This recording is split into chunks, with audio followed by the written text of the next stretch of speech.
Olá, meus irmãos, graça e paz. Nós estamos aqui para mais uma aula do nosso curso Ciências Bíblicas. É o curso onde nós estamos estudando a Bíblia de Gênesis a Apocalipse, o Evangelho de Lucas e também o Evangelho de João. Nós temos assuntos importantíssimos para aprender esta noite com relação a estes dois evangelhos, o evangelho escrito por Lucas e o evangelho escrito por João. Então vamos aqui ao início do conteúdo da nossa aula de hoje. Com relação a Lucas, ele escreveu a um povo culto, que são os gregos, cujo objetivo era atingir a perfeição e assim chegar a ser Deus. Os gregos, eles acreditavam que, se aperfeiçoando, eles um dia poderiam chegar a ser Deus. É uma crença muito parecida com algumas linhas do budismo. Assim, Lucas apresenta Cristo como Filho do homem, perfeito em tudo, e que é Deus. Então, dos 4 evangelhos, Lucas ele é aquele que nos dá o relato mais completo da vida de Jesus e também é o único que tem uma continuação. Lucas e Atos, as duas partes são dedicadas a um homem romano chamado Teófilo, e ambos foram escritos no mesmo propósito: mostrar que Deus estava realizando o seu propósito na vida e obra de Jesus e de seus seguidores. Lucas era médico, amigo e companheiro de Paulo em suas viagens missionárias, e Paulo menciona Lucas quando escreve a carta aos Colossenses, que é uma das cartas da prisão, onde Paulo está em prisão domiciliar em Roma. Ele cita Lucas dizendo que Lucas estava com ele. Colossenses capítulo 4, versículo 14. Nós não sabemos por quanto tempo, mas isso deixa claro que Lucas visitou e esteve com Paulo na prisão domiciliar em Roma. Era um homem culto que dominava bem o grego e que pensava de forma organizada. Então, primeira coisa que eu quero dizer aos irmãos nesta aula é que Lucas, ele apresenta Jesus como homem. O Evangelho de Lucas é conhecido como o Evangelho do Filho do Homem. O Evangelho de Lucas, ele possui detalhes que fazem deste livro uma obra ímpar. Inclusive, muitos estudiosos dizem que o Evangelho de Lucas é o livro mais belo do Novo Testamento. Uma coisa nós sabemos, alguns detalhes eu vou apresentar-lhes aqui, fazem deste Evangelho uma obra ímpar. Dentre esses detalhes, destaca-se, primeiro, Lucas é o único evangelho destinado a uma pessoa específica. É destinado a Teófilo, que era um historiador da época, e Lucas também, além de médico, ele é reconhecido pela comunidade cristã como um historiador, uma vez que ele narra detalhes da história com muita precisão, inclusive por ser médico, ele é o evangelista que narra com mais detalhes os milagres de Jesus ao mencionar as enfermidades que as pessoas tinham. Por exemplo, quando Jesus cura a sogra de Pedro, Lucas é o único evangelho que dá um detalhe dizendo que a febre que a sogra de Pedro tinha era muito alta. Então, por ele ser médico, ele escreve também com um grego diferente do restante do grego que foi usado no Novo Testamento. Lucas ele tem um grego polido e o Evangelho de Lucas também tem uma particularidade. que destaca-se também, e fazendo desse livro, como eu disse, uma obra-prima, é que o Evangelho de Lucas é o único que possui uma sequência. Qual é a sequência do Evangelho de Lucas? Atos dos Apóstolos. Inclusive, alguns historiadores dizem que, quando foi escrito, na verdade, Lucas e Atos eram uma obra só. A parte 1 desta obra era Lucas, o evangelho que leva o nome do escritor, e a parte 2, Atos dos Apóstolos. Na nossa Bíblia, nós temos o livro de Lucas e o livro de Atos dos Apóstolos, que é o único livro histórico, realmente, do Novo Testamento. Mas Lucas é um livro que possui uma sequência. E quando ele vai escrever Atos dos Apóstolos a Teófilo, ele menciona que já havia escrito uma primeira obra para este Teófilo. Outra particularidade é que muito do conteúdo dos capítulos 9 a 19 aparecem apenas em Lucas. Preste atenção. Eu não estou dizendo que todo o conteúdo do capítulo 9 ao 19 aparece apenas em Lucas, não. Eu estou dizendo que uma boa parte, a maior parte do capítulo 9 ao 19 deste evangelho só aparece no evangelho de Lucas. Ou seja, uma terça parte do livro é exclusiva. Uma terça parte do livro você não vai encontrar nos outros evangelhos. Somente no evangelho que leva o nome de Lucas. Lucas trabalhou com Marcos e o conhecia bem. E o evangelho de Marcos foi claramente uma das suas fontes principais, além de usar também material encontrado em Mateus. Então, quando Lucas escreve este evangelho que leva o seu nome, o evangelho de Marcos, que foi o primeiro a ser escrito, já existia, e também o evangelho de Mateus. E Lucas, ele usa esse evangelho escrito por Marcos e informações que Marcos lhe passou para escrever o seu evangelho. Colossenses capítulo 4, do versículo 10 ao 14, onde Paulo cita o nome de Lucas, dizendo que Lucas estava com ele na prisão domiciliar em Roma e que Lucas estava saudando os irmãos a quem ele escrevia, ele também menciona o nome de Marcos, que também aparece lá em Filemon, versículo 24, ok? Então, isso deixa claro que Lucas, ele tinha uma proximidade, ele conhecia Marcos e ele usa as informações do evangelho que Marcos escreveu para escrever o seu evangelho. O evangelho de Lucas, pessoal, é conhecido como o evangelho... Deixa eu ver se está tudo certo aqui. Está tudo certo aí, né? É conhecido como o evangelho do Filho do Homem, como eu já disse. O homem, na verdade, é um símbolo de inteligência, de razão, emoção, vontade, conhecimento, amor. E também esta expressão no Evangelho de Lucas é um sinônimo de humanidade. Eu sempre falo aos alunos, até no curso teológico eu já disse isso, que a expressão filho do homem significa o mais humano dentre os homens. Então, olha só, presta bem atenção nisso aqui. Isso já nos deixa claro que Lucas, ele apresenta Jesus como homem. Olha que interessante. Ele apresenta um Deus que se fez homem.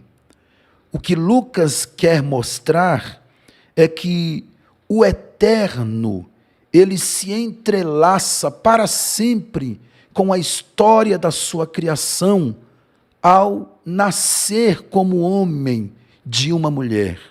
Então, porque isso ajudaria Lucas a revelar, através deste evangelho, o amor de Deus aos gregos e, consequentemente, o amor de Deus por todos os perdidos.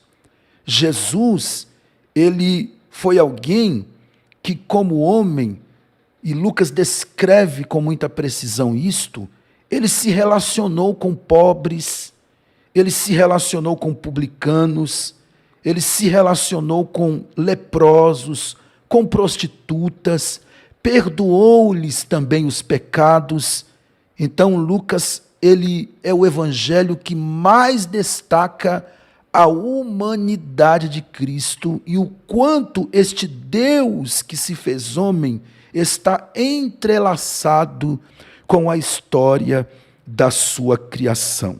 Lucas também vale a pena destacar aqui que ele apresenta Jesus como um homem perfeito. Se Mateus apresenta, e você vai ouvir isso nesta aula mais de uma vez, para ficar gravado na sua memória. Se Mateus apresenta Jesus como o rei, como o Messias prometido, Marcos o apresenta como servo, o servo humilde, o servo trabalhador, o servo sofredor. Já Lucas, ele apresenta Jesus como humano, como o Deus que se fez homem. Então, olha que interessante. Lucas capítulo 3, versículo 23 ao 38, nós não vamos ler porque são vários versículos, mas você pode anotar aí, Lucas capítulo 3, versículo 23 ao 38, ele traz a genealogia de Jesus desde Adão. Olha só. Ou seja, ele tem a intenção de mostrar que Jesus está diretamente ligado a toda a humanidade. Mateus, ele traz a genealogia de Jesus desde Abraão e Davi, mostrando Jesus como rei. Marcos não apresenta a genealogia de Jesus, por quê? Porque ele apresenta Jesus como servo, e servo não tinha sua genealogia cravada na história. E Lucas, ele quer falar da humanidade de Cristo, mostrar Jesus como filho do homem, como humano tanto quanto os outros homens. Então ele pega a linhagem de Jesus, a genealogia, desde Adão. Primeiro, para mostrar que Jesus está diretamente ligado a toda a humanidade. Segundo, para mostrar que Jesus é o cumprimento da promessa feita a Satanás pelo próprio Deus lá no Éden. Gênesis capítulo 3, versículo 15, Deus, ele pronuncia a serpente fazendo uma promessa, dizendo que da semente da mulher nasceria um varão que venceria Satanás. É aquilo que nós chamamos de proto-evangelho, um evangelho pregado de antemão. O próprio Deus, ele faz a primeira promessa, traz a primeira pregação, a primeira boa nova de que viria um Salvador e esse Salvador destruiria a Satanás. Outra coisa muito importante observarmos, e você precisa observar isso quando você ler o Evangelho de Lucas. Lucas é o único escritor que narra os detalhes da concepção miraculosa de Jesus Cristo. Os outros mencionam que Jesus nasceu de uma ação sobrenatural, foi concebido pelo Espírito Santo em Maria, mas Lucas, ele narra detalhes desta concepção miraculosa. Então, são particularidades, são detalhes. Bom, pessoal, então, como eu estava dizendo, o autor desse livro foi o próprio Lucas. Seu nome é grego e significa aquele que traz a luz. Ele era médico e passou a ser considerado historiador devido à produção do livro de Atos. Nascido em Antioquia da Síria, Lucas é o único escritor bíblico que podemos afirmar que era gentil. Olha quanta coisa nós estamos descobrindo, nós estamos vendo com respeito ao Evangelho de Lucas. Inclusive, é o único escritor bíblico que era gentil.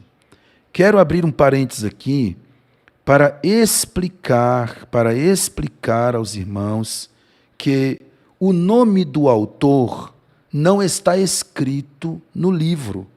Você não vai encontrar Lucas citando o nome dele como autor do livro. Porém, por que nós afirmamos que Lucas é o escritor deste evangelho? Por quê? Porque há sólidas evidências externas e internas que nos permitem atribuir sua autoria a Lucas. Há sólidas evidências externas e internas que nos permitem atribuir a autoria do livro a Lucas.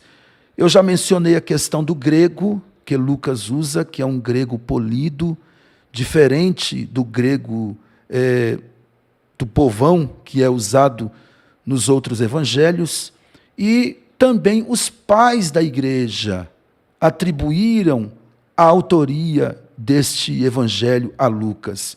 Tertuliano, por exemplo, Orígenes, Eusébio de Cesareia, Jerônimo, ou seja, os principais historiadores e pais da igreja, eles atribuíram a autoria deste evangelho a Lucas. Então há um consenso, não há muita discussão em cima disso, há um consenso de que Lucas é o autor deste evangelho. A quem foi escrito? Este evangelho foi escrito a um gentil, como eu já disse a vocês, é o único evangelho que é destinado a uma pessoa, e ele foi dirigido, assim também como o livro de Atos, a Teófilo, para dar-lhe um conhecimento mais completo e satisfatório a respeito de Jesus Cristo. Então, Lucas ele é um gentio que escreve aos gentios. Se Mateus escreveu aos judeus, Marcos escreveu aos gentios romanos,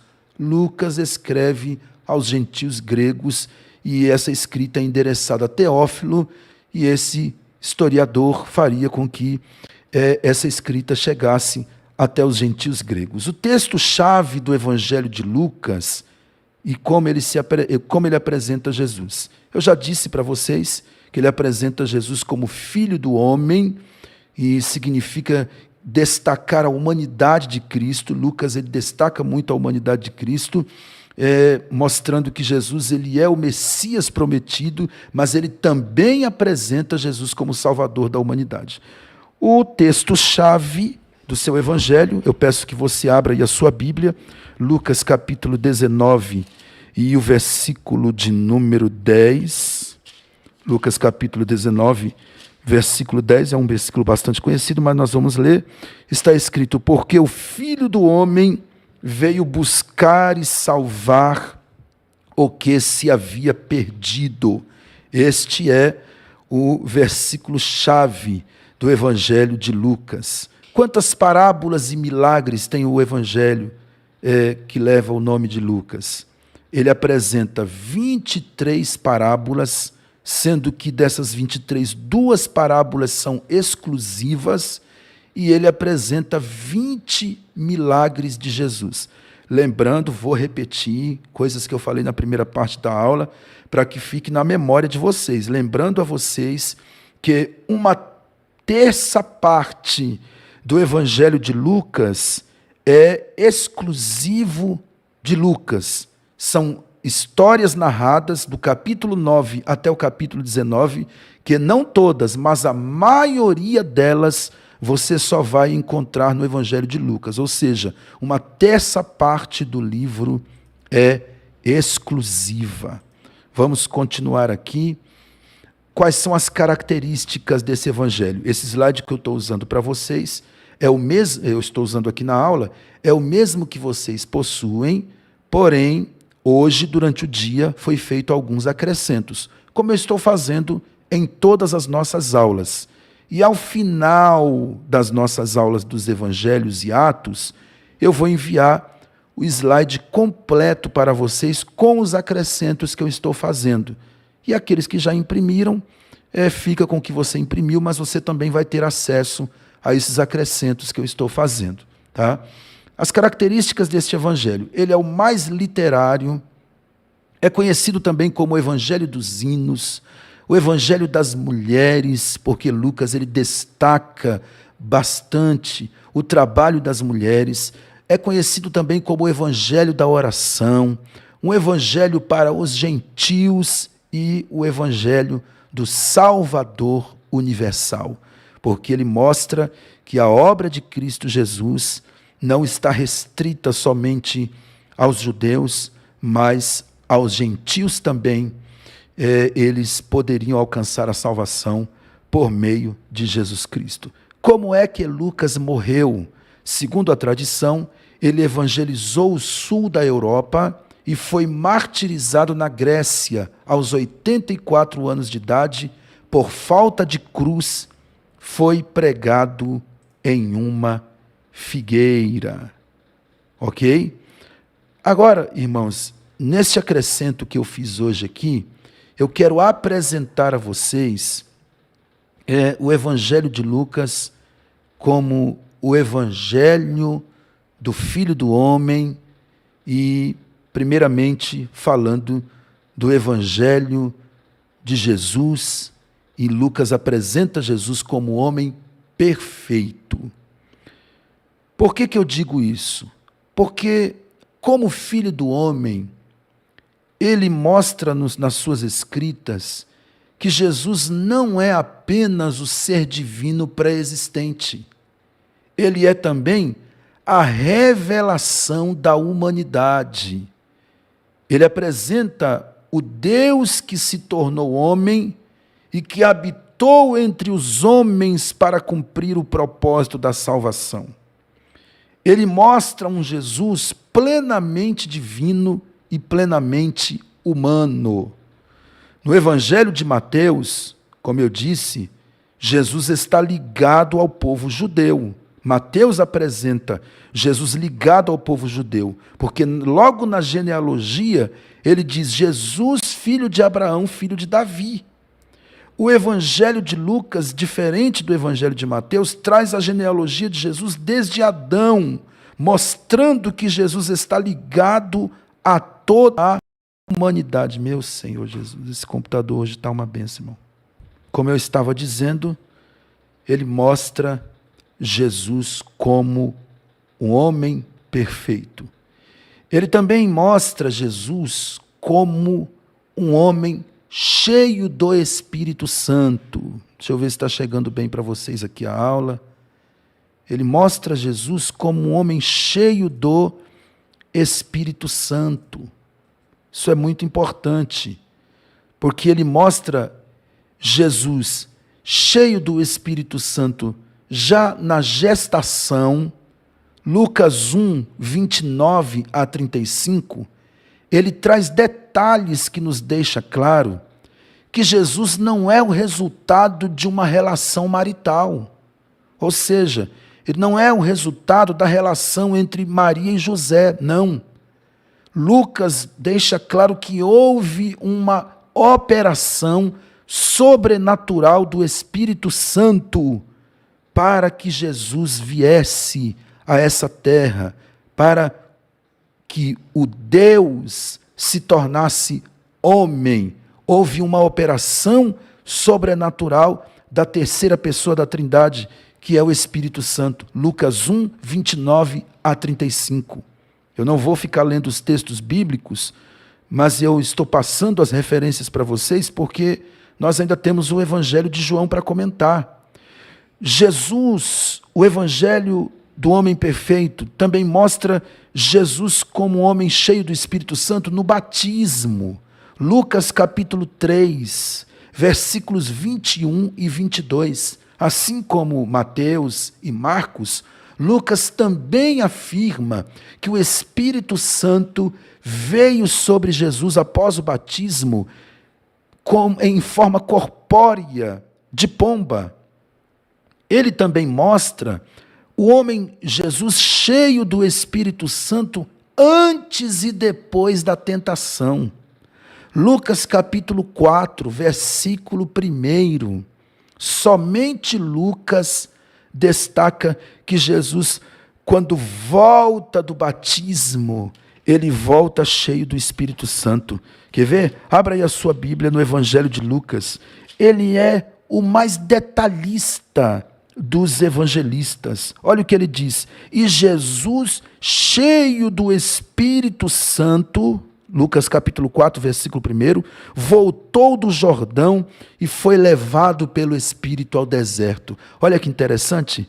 Os outros evangelistas, Mateus, por exemplo, ele diz que Jesus foi conduzido pelo Espírito Santo ao deserto para ser tentado pelo diabo. Mas Lucas traz um detalhe a mais. Diz: e Jesus, cheio do Espírito Santo. Ele foi cheio também após a tentação para exercer o ministério. Lucas capítulo 4, versículo 14. Então, pelo poder do Espírito, voltou Jesus para a Galileia, e a sua fama correu por todas as terras em redor, e ensinava nas sinagogas, e por todos era louvado. Então ele traz detalhes do Filho do Homem, Jesus o homem, cheio do Espírito Santo. O Evangelho do Homem Perfeito, que é o Evangelho de Lucas, que também é conhecido como Evangelho do Filho do Homem, ele também apresenta Jesus como homem modelo na sociedade. Por exemplo, Jesus, Lucas destaca que ele viveu como um bom cidadão. Lucas capítulo 20, versículos 22 a 26, ao ser interrogado sobre os impostos cobrados por Roma, e as pessoas que vieram interrogar, a Bíblia diz que eles se faziam de justos, mas não eram justos, eles queriam testar Jesus para ver se o encontrava em algum erro, e aí perguntaram: é lícito pagar tributo a César ou não? E Jesus disse: qual é a foto que está na esfinge? É a de César. Aí Jesus disse: então, dê a César o que é de César e dê a Deus o que é de Deus. Ou seja, quando ele é interrogado sobre os impostos cobrados por Roma, ele deixou claro que, como bons cidadãos, devemos cumprir as nossas obrigações para com ambos os reinos, para com o reino dos céus e para com o reino terreno, ou seja, para com a sociedade, para com as autoridades constituídas. Jesus, ele também, como modelo da sociedade, ele, além de ser um bom homem, ele participou das dores dos homens da sociedade. Ele presenciou as indiferenças sociais pessoalmente. Ele sentiu as dores e as indiferenças sociais. Jesus conhece as dores físicas da humanidade. Como homem, você sabe disso, ele sentiu sede, ele sentiu cansaço, ele chorou, ele sentiu fome. Então, ele conhece as dores físicas da sociedade, ele conhece as indiferenças, ele conhece as insensibilidades, ele conhece os problemas sociais que vivenciamos, porque ele, como modelo na sociedade, ele presenciou e ele participou, sentindo as dores e as indiferenças sociais. Lucas também, ele apresenta um evangelho que nós podemos dizer que é o evangelho do ministério do Filho do Homem. Além de Lucas ser o evangelho do homem perfeito, ele é o evangelho do ministério do Filho do Homem. Lucas, o ministério do Filho do Homem. E aí, ele apresenta um ministério que foi reconhecido, porque ele mostra no batismo o Pai afirmando o ministério de Cristo, dizendo: olha, este é o meu Filho amado, a ele ouvi. ele apresenta os anjos reconhecendo o ministério de Cristo, os anjos servem a Jesus após a tentação, os anjos servem a Jesus lá no Getsêmani, ele mostra os anjos reconhecendo, em mais de uma passagem neste evangelho, o ministério de Cristo. E ele também mostra os demônios temendo a Cristo e a pessoa de Cristo, ao nome de Cristo, à autoridade de Cristo. Então ele mostra o quê? Um ministério reconhecido. Ele também, como o ministério, Lucas, o evangelho que apresenta o ministério do Filho do Homem, ele mostra um ministério que salva os perdidos. Porque ele mostra o ministério de Cristo Jesus transpondo barreiras para alcançar os perdidos. Jesus, ele atravessa o mar de um lado para o outro para curar uma pessoa que está enferma. Ele atravessa de um lado para o outro para expulsar os demônios de um homem que está cativo. Ele mostra Jesus no meio da multidão e preocupado com a situação das pessoas. Então ele mostra um ministério que transpôs barreiras para salvar os perdidos, barreiras geográficas, barreiras religiosas, porque ele mostra um Jesus que é perseguido pela religião, perseguido pelos fariseus, perseguido pelos escribas, pelos herodianos, pelos saduceus, e ele mostra que esse ministério de Jesus também, ele transpôs as barreiras culturais da época. Além disso, ele mostra um ministério que anuncia boas novas. O tempo todo, Lucas vai mostrando que o ministério de Cristo, ele tinha uma prioridade: anunciar o ano aceitável do Senhor. Ou seja, anunciar as boas novas da salvação de Deus para os perdidos. Tendo dito essas particularidades e esses detalhes do Evangelho de Lucas, nós vamos então ao Evangelho de João. Preste atenção. Se Mateus é o Evangelho do rei prometido, do Messias que foi enviado, e é o Evangelho do Messias que é o cumprimento das profecias do Antigo Testamento, se Marcos é o Evangelho do servo humilde, do servo trabalhador, do servo sofredor, se Lucas é o Evangelho do Filho do homem que é tão humano quanto os demais, se Lucas é o Evangelho do Deus que se fez homem e habitou entre nós, João é o Evangelho do Verbo de Deus. Eu já vou explicar isso para você daqui a pouquinho com mais detalhes, mas grave esta frase: João é o Evangelho do Verbo de Deus. João, ao escrever, ele tinha em mente a igreja. E aí, mais uma vez, eu vou mencionar os outros evangelhos. Mateus escreve aos judeus, Marcos escreve aos romanos, Lucas escreve aos gregos e João escreve à igreja, ou seja, aos crentes, aos convertidos ao cristianismo que estavam espalhados por várias localidades. E ele, quando ele escreve, já fazia muitos anos que Cristo tinha sido crucificado. O Evangelho de João foi o último dos evangelhos a ser escrito. E as verdades do Evangelho estavam, e aí eu quero colocar isso entre aspas, sendo esquecidas. Por isso, João, vendo as necessidades dos cristãos de todas as nações, os cristãos que estavam espalhados por várias províncias, ele apresenta as verdades mais profundas do Evangelho. João capítulo 4, versículo 42, e dizia a mulher: já não é pela tua palavra que nós cremos, pois agora nós mesmos temos ouvido e sabemos que este é verdadeiramente o Salvador do mundo.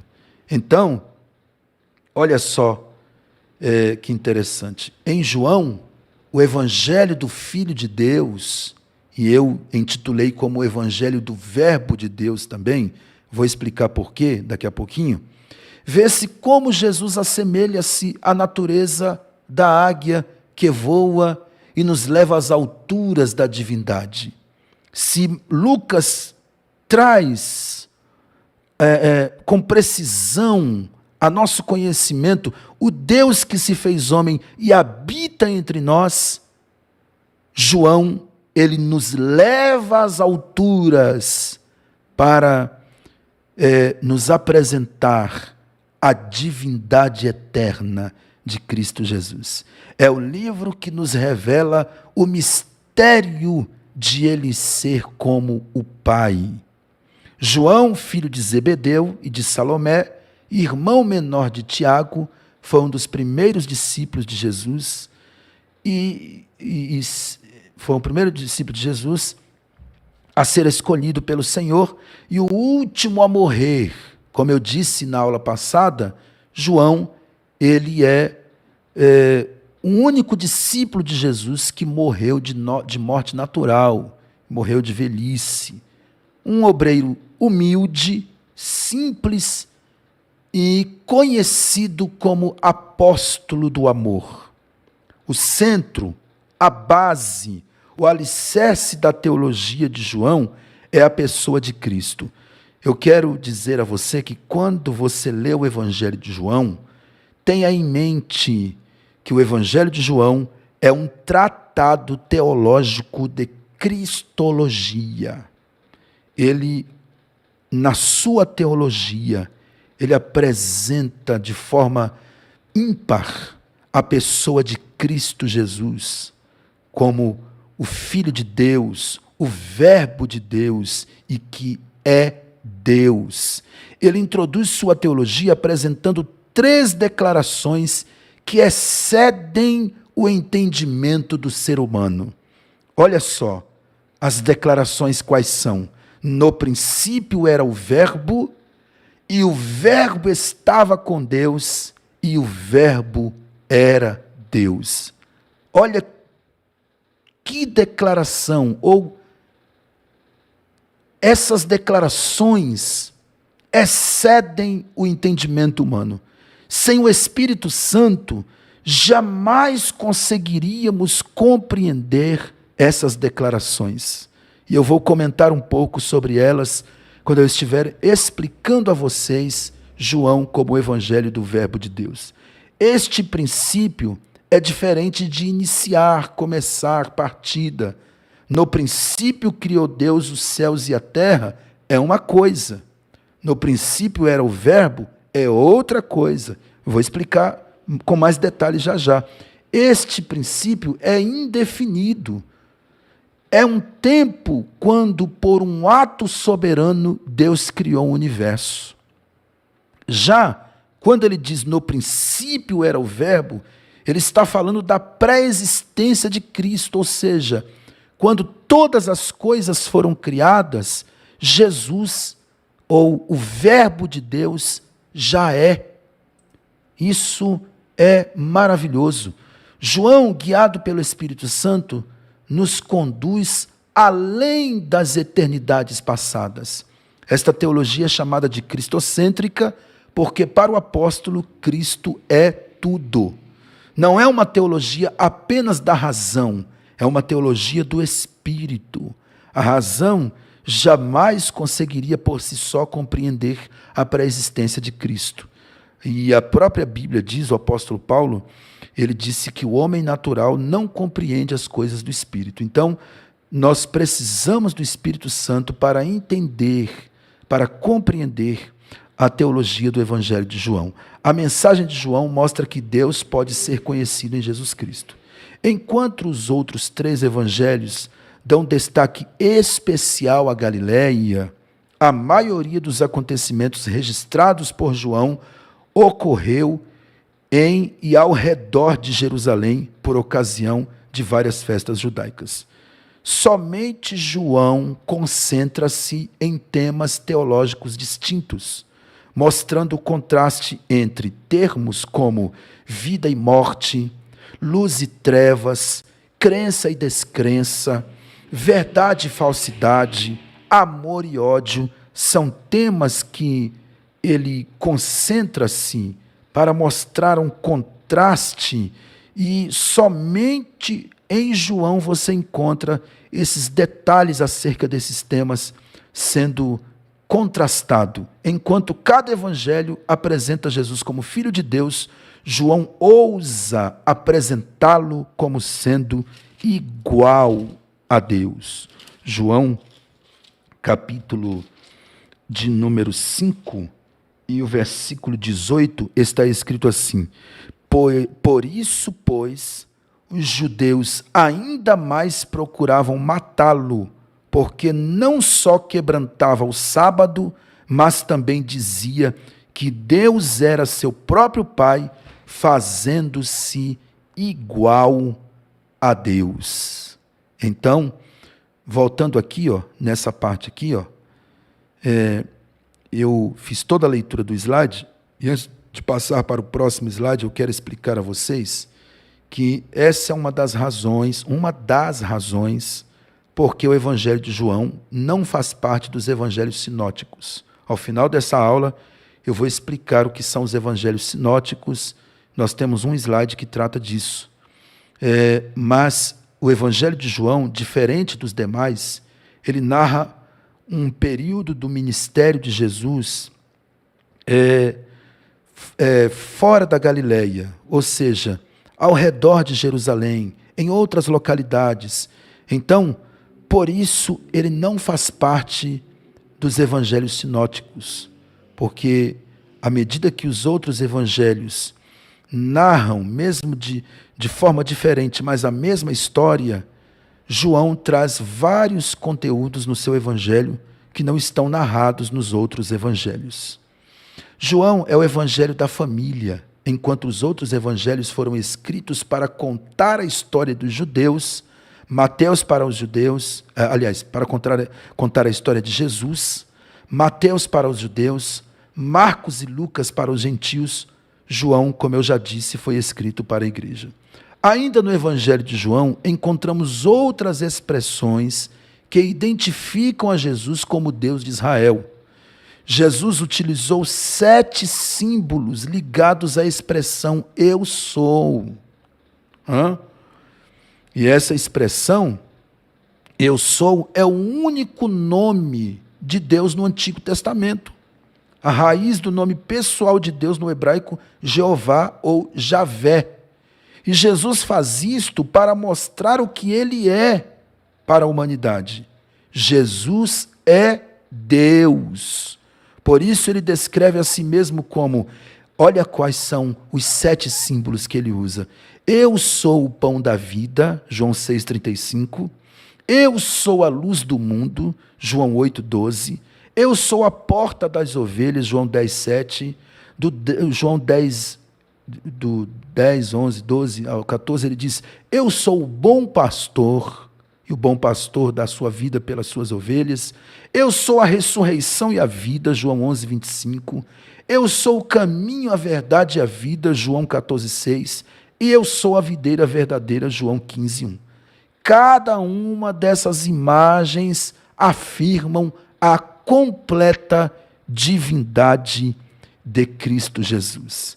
E este foi o acrescento que eu fiz para esta aula de hoje, para dizer a vocês que João, ele apresenta o evangelho do Verbo de Deus. Ele mostra que Jesus é o Verbo de Deus, João capítulo 1, vou até deixar a Bíblia aberta aqui, e eu peço que você abra a sua Bíblia também, João capítulo 1, versículo de número 1, ele mostra que o verbo de Deus, Jesus é o verbo de Deus e ele é Deus. Então ele diz, no princípio era o verbo, e o verbo estava com Deus, e o verbo era Deus. Ou seja, ele é o verbo de Deus e ele é Deus. Vou novamente mencionar a genealogia dos evangelhos. Mateus traça a genealogia do Messias a partir de Davi, como eu já disse na primeira aula. Na segunda aula, eu disse que Marcos não tem genealogia porque a árvore genealógica de um servo não se evidencia na história, e Lucas, por sua vez, traça a genealogia de Jesus desde Adão, mostrando que o Deus que se fez homem, ou seja, Deus está entrelaçado à história da sua criação, mostrando que esse Jesus, assim tanto quanto os demais homens, também faz parte da descendência de Adão, ou seja, ele é plenamente humano como nós somos. Isso Lucas. E João? João, por sua vez, já no prólogo do seu livro, ele apresenta a mais importante origem de Jesus. Qual? A divina. Ele assegura que Jesus é o verbo, que Jesus é o logos, que Jesus é a palavra, Jesus é a palavra viva, Jesus é o logos de Deus. Então, Jesus, ele é o Filho de Deus, ele é Deus, e somente ele conduz o homem à vida eterna. Inclusive, está em João 14, 6. João capítulo 14, versículo 6. Eu sou o caminho, a verdade e a vida, e ninguém vai ao Pai senão por mim. Então, olha só. Ele diz que esse verbo era Deus. Ele também diz que esse verbo é antes da criação. Esse verbo é Deus e é antes da criação. Olha o que ele diz, no princípio era o verbo, e o verbo estava com Deus e o verbo era Deus. Esse no princípio era o verbo, deixa claro que ele é antes da criação, ou seja, ele não teve começo, ele é desde a eternidade. Ele apresenta um Jesus que tem a sua personalidade distinta da personalidade do Pai. Ele mostra claramente que Jesus é uma pessoa. A divindade de Cristo, a personalidade de Cristo, não é coisa da mente humana, não. Ele deixa claro que Jesus é uma pessoa, e que essa pessoa é antes da criação. A sua personalidade, a sua divindade, não tiveram um princípio. Jesus não foi criado como Adão, como os demais homens, não. Pelo contrário, ele é o autor da criação. Além dele ser antes da criação, e no versículo 2 está escrito, todas as coisas foram, versículo 2, ele estava no princípio com Deus. Então ele é antes da criação. E aí, no versículo 3, ele diz, todas as coisas foram feitas por ele, sem ele nada do que foi feito se fez. Ou seja, ele participou da criação. Além dele não ter começo, além dele ser desde a eternidade, ter uma personalidade distinta e separada do Pai, porque o Pai é uma pessoa, o Filho é outra pessoa e o Espírito Santo outra pessoa. Além disso, a sua personalidade, a sua divindade também não tiveram um princípio, ele participou da criação. Então, a criação, ela é diferente do seu Criador. A criação não é eterna. Inclusive, a Bíblia mostra claramente que a criação não é eterna. Gênesis 1:1, e aí eu disse que eu ia explicar isso a vocês, Deus criou o céu e a terra. Em João 1:3, essa revelação se completa. Porque lá em Gênesis 1 está escrito apenas isso: Deus criou os céus e a terra. Em Gênesis 1:3, a revelação, ela se completa. Nós vemos que foi por intermédio de Jesus Cristo que toda a criação foi chamada à existência. E Paulo reforça isto em Colossenses capítulo 1, versículo 16 e 17. Abra aí, por gentileza, a sua Bíblia, em Colossenses capítulo 1, versículo 16 e 17. Vamos ver aqui. Colossenses capítulo 1, versículo 16 e 17. Porque nele foram criadas todas as coisas que há nos céus e na terra, visíveis e invisíveis, sejam tronos, sejam dominações, sejam principados, sejam potestades. Tudo foi criado por ele e para ele. Além de ele, como verbo de Deus, ter participado da criação, este verbo habitou entre nós. João capítulo 1 e o versículo de número 14. E o verbo se fez carne e habitou entre nós, e vimos a sua glória, como a glória do unigênito do Pai, cheio de graça e de verdade. Então, olha só, ele mesmo sendo criador, ele tomou a forma da sua criação. É isso que João está querendo nos dizer, que o Criador, o Eterno, ele tomou a forma da sua criação e habitou entre nós. E entre nós, ele manifestou a sua glória. Primeiro, por meio da sua própria vida. A vida de Jesus em si, ela já era a manifestação da glória de Deus entre os homens. Mas ele também manifestou a sua glória. De que maneira? Está aqui, ó. Ele manifestou a sua glória, transformando a qualidade, vencendo a distância. Eu vou explicar isso. Ele mostrou a sua glória, curando e multiplicando. Ele mostrou a sua glória sobrepujando as leis naturais. Ele mostrou a sua glória exercendo poder sobre a vida. E ele mostrou a sua glória vencendo a morte. Então, João, eu considero, eu apresento a vocês como o evangelho do verbo de Deus.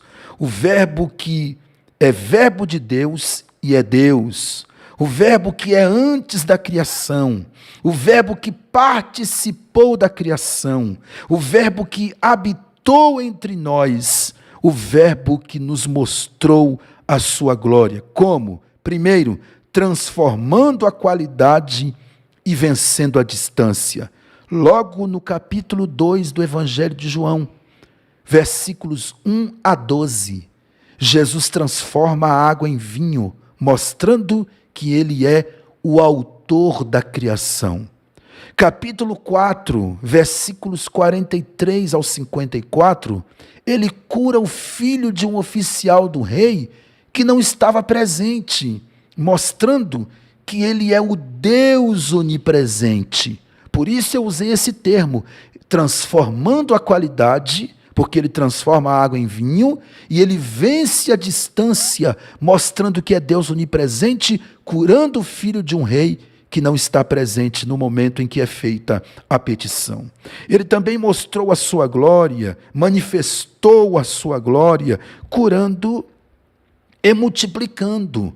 João capítulo 5, versículos 1 a 16, ele cura o paralítico de Betesda, mostrando que é o Deus do tempo, porque aquele homem já estava há 38 anos ali, tentando conseguir a sua cura e não conseguia, e Jesus vai lá e cura ele.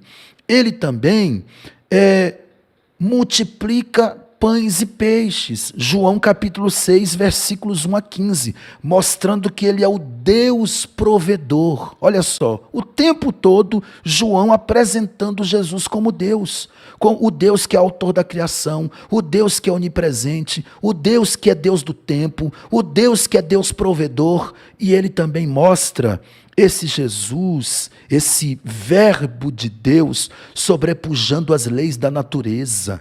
João capítulo 6, versículos 16 a 21, ele caminha sobre as águas, mostrando que é o Senhor da natureza. E a palavra Senhor significa dono, ele é dono da natureza. Ele cura um cego de nascença.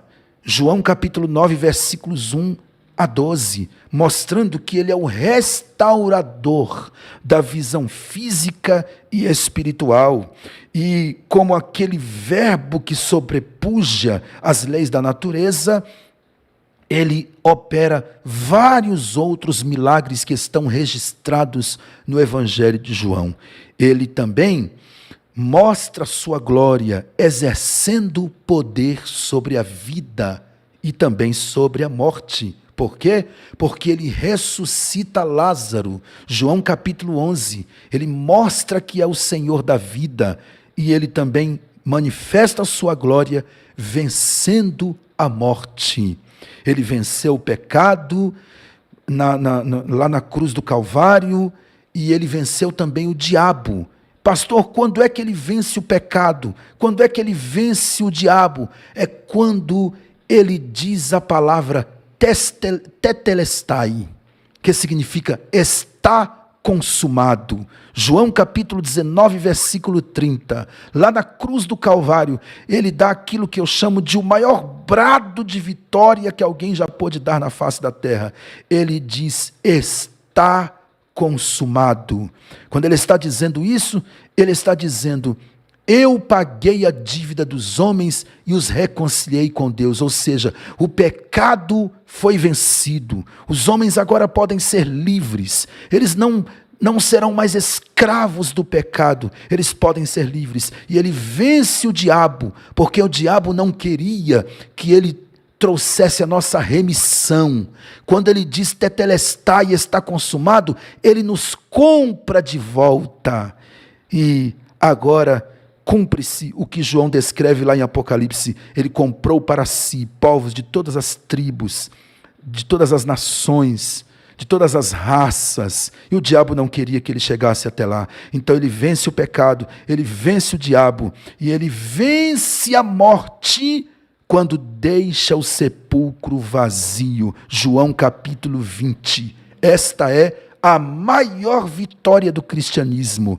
É Jesus vencendo a morte. Por que eu digo que é a maior vitória do cristianismo? Porque o apóstolo Paulo, na primeira carta aos Coríntios, capítulo 15, e o versículo 14, e eu peço que você abra aí a sua Bíblia, primeira carta de Paulo aos Coríntios, capítulo 15, e o versículo de número 14, olha o que disse Paulo, se Cristo não ressuscitou, logo é vã a nossa pregação e também é vã a vossa fé. O que Paulo está querendo dizer aqui? Paulo está querendo dizer, se Cristo não ressuscitou, tudo que nós estamos fazendo é vão. Tudo que nós estamos pregando é vão. Isto coloca a doutrina da ressurreição de Cristo como a doutrina mais importante do cristianismo. E isto nos alegra porque Paulo também disse que Jesus é o primogênito dos mortos, ou seja, assim como ele foi o primeiro a vencer a morte, aí está a garantia de que nós também venceremos a morte. Assim como ele ressuscitou, ele é o primogênito de muitos que ressuscitarão. Ele foi o primeiro que venceu a morte. Como eu disse na aula passada, ele foi o servo tão determinado que nem a morte foi limite para ele. Pelo contrário, ele é que limitou a morte, porque a morte foi vencida por Cristo Jesus. Então, Paulo deixa claro que a doutrina da ressurreição de Cristo, além de ser a maior vitória do cristianismo, ela é também a doutrina mais importante do cristianismo. Jesus venceu a morte, deixando o sepulcro vazio. Então, ele é o Verbo de Deus, o Verbo que é Deus, o Verbo que é antes da criação, o Verbo que participou da criação, o Verbo que habitou entre nós e o Verbo que mostrou a sua glória. Agora, nós vamos aqui para terminar a nossa aula.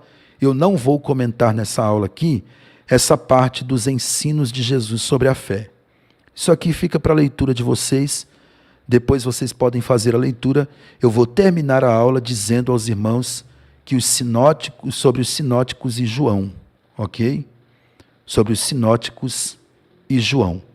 O que é sinótico? É aquilo que tem forma de sinopse, resumo que traz visão geral. Preste atenção, eu vou até grifar aqui. Sinopse é resumo que traz visão geral. Então, quando nós dizemos que Mateus, Marcos e Lucas são evangelhos sinópticos, o que nós estamos querendo dizer? Que eles são um resumo que traz uma visão geral, traz a mesma visão. As histórias, como eu disse, muitas delas são repetidas nos evangelhos, às vezes com pequenos detalhes na forma de contar que são diferentes, mas são as mesmas histórias, tá? Então, os evangelhos de Mateus, Marcos e Lucas, eles são sinóticos por quê?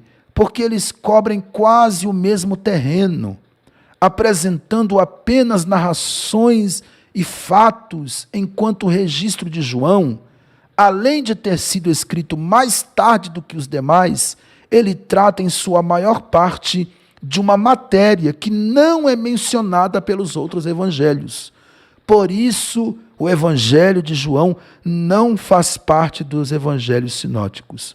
O evangelho de João é obra de um teólogo. Se Lucas é obra de um historiador, João é obra de um teólogo que apresenta Jesus como Cristo, o Filho de Deus, como Deus e como Verbo de Deus. Ok? Então, aqui, meus irmãos, nós vamos finalizar a nossa aula. Não foi fácil dar essa aula hoje por causa desses problemas que nós tivemos com a transmissão, mas graças a Deus nós conseguimos concluir a nossa aula chegando até o final dessa aula, ok? Eu quero louvar a Deus pela sua vida, você que ficou até o final da aula conosco, que Deus abençoe a todos vocês. Só quero lembrar a vocês, irmãos, que perguntas e dúvidas todos os dias em horário comercial, datas de pagamento do dia 1 ao 10 de cada mês, hoje já é dia 2 e algumas pessoas já começaram a fazer os seus pagamentos. Você que ainda não fez o seu pagamento, se você puder, faça essa semana ou até o dia 10, que você vai estar nos ajudando muito. Boleto bancário, quem precisar é só me pedir no privado. O Pix da escola são o CNPJ da escola e também o meu CPF, e as contas bancárias para o depósito, nós temos conta Bradesco e a conta poupança da Caixa Econômica. A Bradesco é conta corrente. Se você quiser também o link do Mercado Pago, é só falar que a gente envia também. Querido Deus, Pai Santo e Eterno, muito obrigado. Grande é o teu nome, graças te damos, Pai, porque mesmo com as dificuldades, o Senhor tem nos ajudado, meu Deus, a continuar com esse projeto e a perseverarmos, Senhor, até o fim. Que o Senhor continue nos ajudando, que o Senhor continue nos dando graça, conhecimento, sabedoria, que o Senhor continue nos dando iluminação do Espírito para que nós possamos compreender, Pai, de forma responsável a sua palavra. Em nome de Jesus, fica conosco, muito obrigado por tudo, te agradecemos em nome de Jesus. Irmãos, o grupo está desbloqueado, se alguém quiser postar uma selfie, um comentário, fique à vontade. Estamos finalizando agora a nossa aula. Obrigado pelos comentários aqui, eu estou vendo os comentários dos irmãos. Vocês agradecem daí e eu também agradeço daqui. Deus abençoe a todos, um abraço a todos. Fiquem todos na paz do Senhor Jesus.